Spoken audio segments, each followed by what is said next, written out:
안녕하세요, 옆집 아저씨입니다. 우리나라가 최근에 초고령화 사회로 접어들면서 여러가지 사회 문제가 대두되고 있는데요. 그중 가장 큰 문제 중 하나가 노인 인구의 가파른 증가와 재정 문제인 것 같습니다. 현재 우리나라의 노인 기준은 만 65세인데요. 벌써 이 노인 인구가 1000만 명을 넘어서고 있습니다. 이 숫자는 우리나라 국민의 20%에 달하는 인구입니다.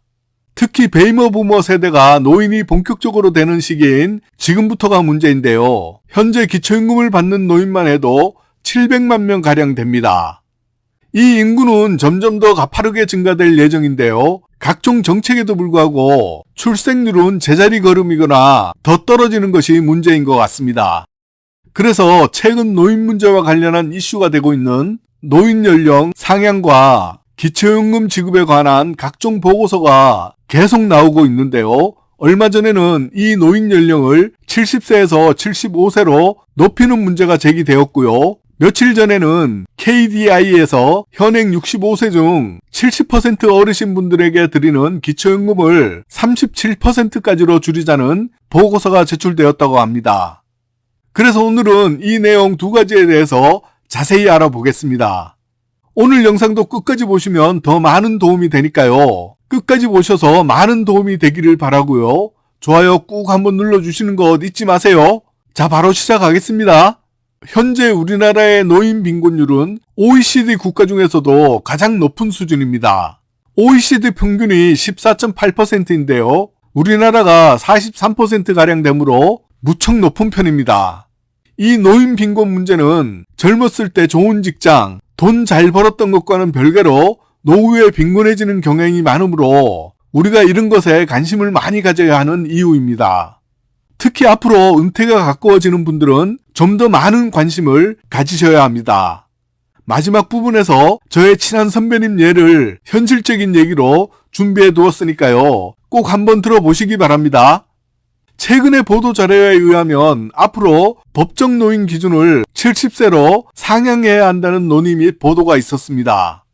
법정 노인을 70세로 상향한다면 현재 받고 있는 기초임금 등 여러 가지 노인 혜택의 변경이 불가피해질 텐데요. 이 모든 것이 재정인 예산과 관련이 있는데요. 2024년 기초임금으로 추가 지급된 돈이 6조 8천억 원이라고 하니까 기초임금 지급 시기를 1년씩 늦출 때마다 6조 8천억 원의 재정 절감이 된다는 뜻이기도 합니다. 그리고 노인 연령 상향과 동시에 퇴직 연령이 늦춰지면 국민연금을 더 오래 납부할 수가 있으므로 연금 재정에도 도움이 된다는 예상을 한다는 겁니다. 그럼 우리가 가장 관심 있는 기초임금은 앞으로 5년 뒤인 70세에 받을 수 있을까요? 지금 현재로서는 노인 연령을 매년 1년씩 높여서 5년 뒤에 70세로 하자는 의견과 75세로 노인 연령을 높이자는 논의가 활발히 이루어지고 있습니다. 이런 부분에서 여러분들의 의견은 어떠신가요? 그리고 이런 논의와는 별개로 한국개발연구원인 KDI에서는 지난 2월 25일에 기초임금 수급 대상을 현행 60세 이상 70%에게 드리는 것을 37%까지 낮추자는 개편 방안 보고서를 제출해서 노인분들이 충격에 휩싸였다고 합니다. 현재 받고 있는 기초임금은 2025년에는 1960년생 이상의 분들이 단독 가구는 최대 34만 2,510원을 받고요. 부부 가구는 최대 54만 8,020원을 받고 있는데요. 그들에게 이 금액이 적지 않은 금액이기 때문입니다. 물론 현역에 있을 때는 푼돈처럼 느끼셨겠지만 매달 받는 기초임금은 노후에는 결코 적은 돈이 아닙니다. 그러므로 최소한 은퇴가 가까워진 분들이나 현재 은퇴를 하고 있는 1965년생 이상은 많은 관심도 가지고 준비도 해야 합니다. KDI 보고서를 좀 더 세밀히 보자면 요지는 기초임금을 드리는 노인분들 중 여유가 있는 분들은 줄이고 형편이 어려운 저소득층 노인분들에게 좀 더 두텁게 지원하자는 취지인 것 같습니다. 또한 고령 인구의 증가 속도로 보면 2050년이 되면 그 인구가 무려 1900만 명에 이르기 때문에 국민연금 개혁과 함께 기초임금도 조정할 필요성이 있다는 것을 암시하는 것입니다.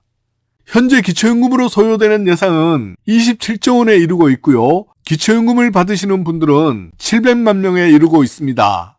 그런데 한국개발연구원인 KDI에서 제안한 기초연금 개편 방안 제안을 보자면 기초연금 선정 기준을 우선 1안은 기준 중위소득 100% 이하로 낮추는 방안이고 2안은 기준 중위소득 100%에서 시작해서 2070년까지 점진적으로 기준 중위소득 50% 이하로 낮추자는 안입니다.